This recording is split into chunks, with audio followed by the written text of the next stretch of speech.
A raging debate over rent control in Prince George's. Good evening. This is CTV News for Tuesday, February 28th. Thanks for joining us. I'm Taylor Thomas.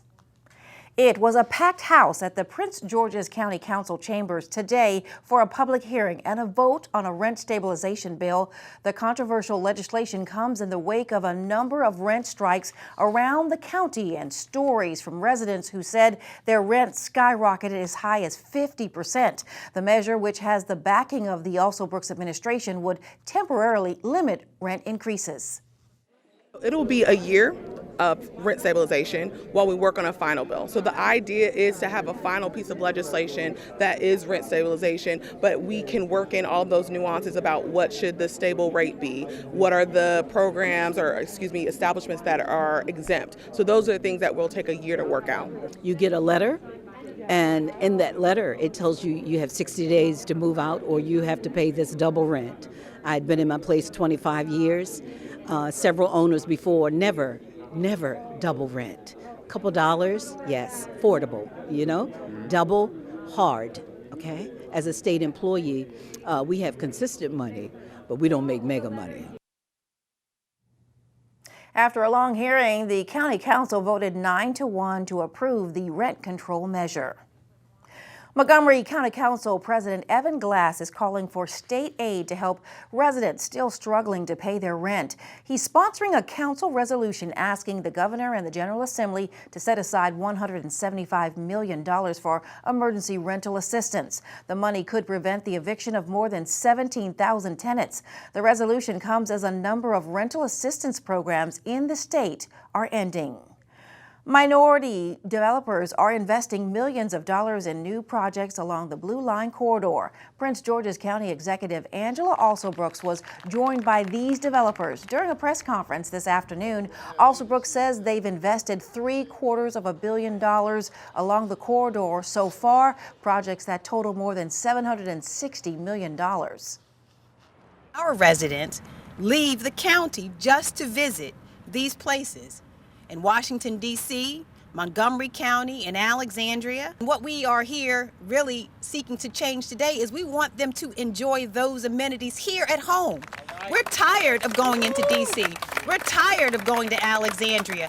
None of us want to go anymore to Bethesda. We want to have those amenities right here at home. We are investing, along with our partners, $85 million to develop this mixed-use apartment and retail community that will include 193 affordable apartments and 11,000 square feet of retail space. For me, developing Hampton Park is about doing our part, eliminating food deserts with an anchor grocer like Market Fresh Gourmet. It's about bringing sought-after retail, high-quality restaurant options, vibrant amenities, and experiences to where we actually live. Earlier this year, the state approved $400 million in bonds to create a sports and entertainment destination along the Blue Line corridor. The Supreme Court hears arguments this morning in a pair of cases involving President Biden's plan to cancel up to $20,000 in student loan debt for millions of Americans. To cancel the debt, the Biden administration invoked a 2003 law called the HEROES Act.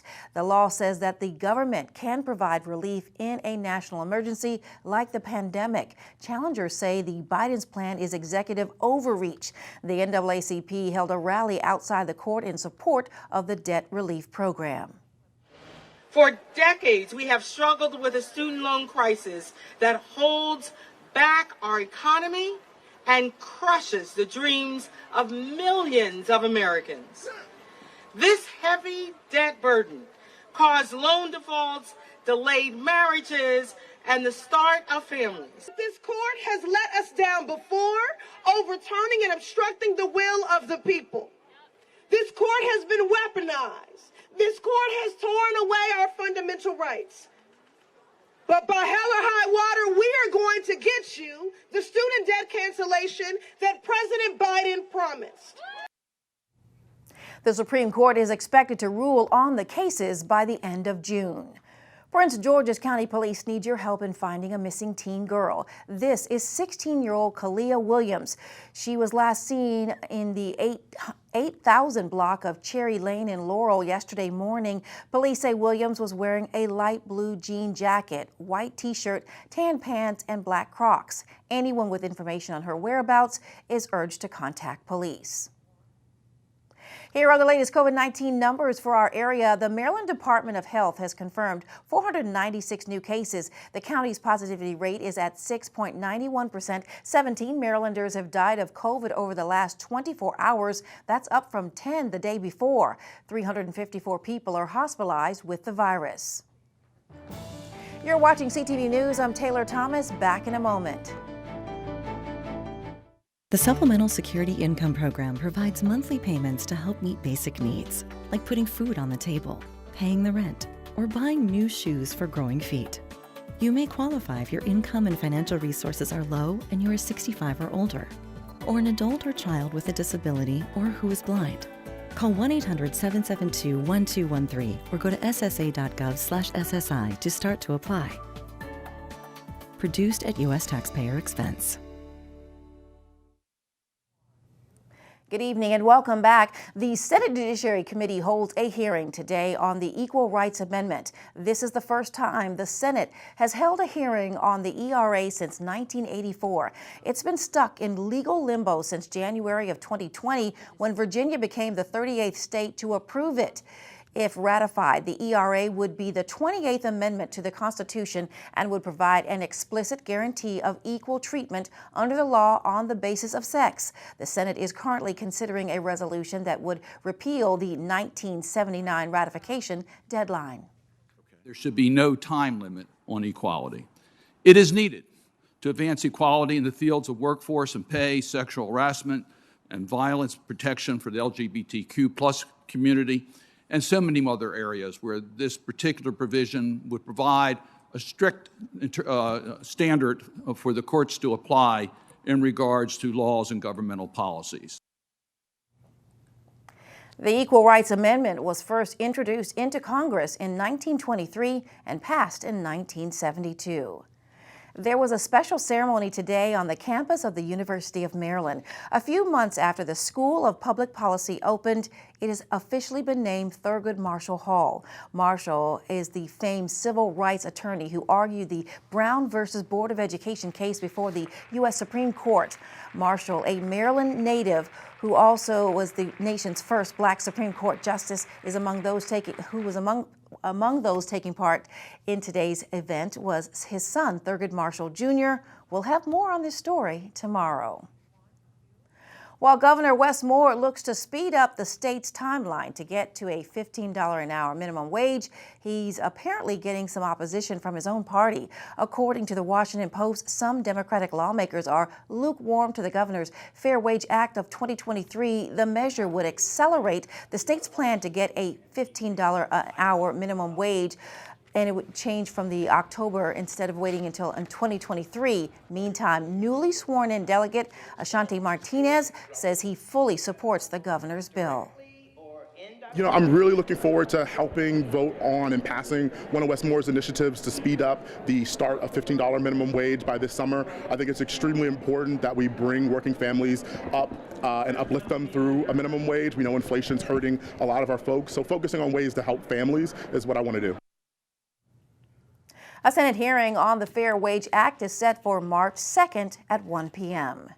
Maryland's new comptroller announces her first set of bills that she wants to get passed this legislative session.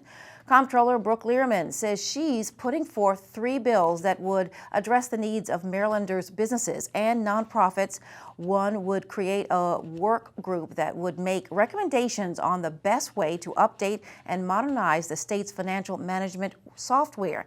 Learman says updating the state's accounting system is a massive undertaking that could take years. Another measure would create an office of the taxpayer advocate. The taxpayer advocate bill will add several positions to the office to make sure that we can fully staff the office, as well as thinking through the online strategy. So we'd like to bring someone in who can make sure that our online systems are working better for Marylanders. I think if you look at our website right now, you'll see that we need to update our website, and we want to make sure that the taxpayer advocate website within the comptroller's office website has information that people need and find useful. Learman is the first woman elected comptroller in Maryland.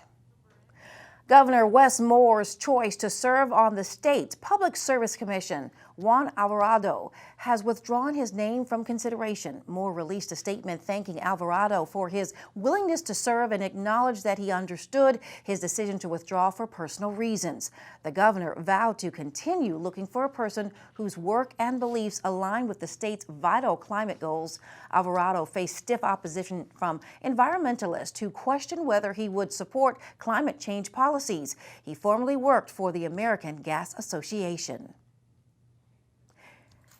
The inmate mistakenly released from Prince George's County Jail more than a month ago remains on the loose. A warrant for Brian Morris Jr. was issued by Alexandria Police following a shooting in the 4600 block of Duke Street on January 15th. Morris was arrested in Prince George's County on January 20th and then inadvertently released a few hours later. And still to come, Simon Buggs and your Tuesday sports page after the break. Simon Buggs here, and coming up shortly, the Capital City Go-Go lose a close game to the Delaware Blue Coats, and the Commanders begin to shake up their roster by releasing 2 players. Don't go anywhere, you don't want to miss it. Ian was diagnosed with a brain tumor. I spent a lot of that day in prayer and in tears.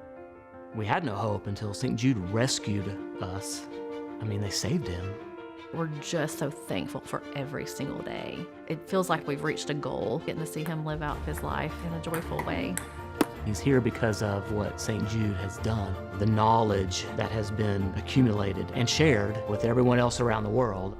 We're very thankful.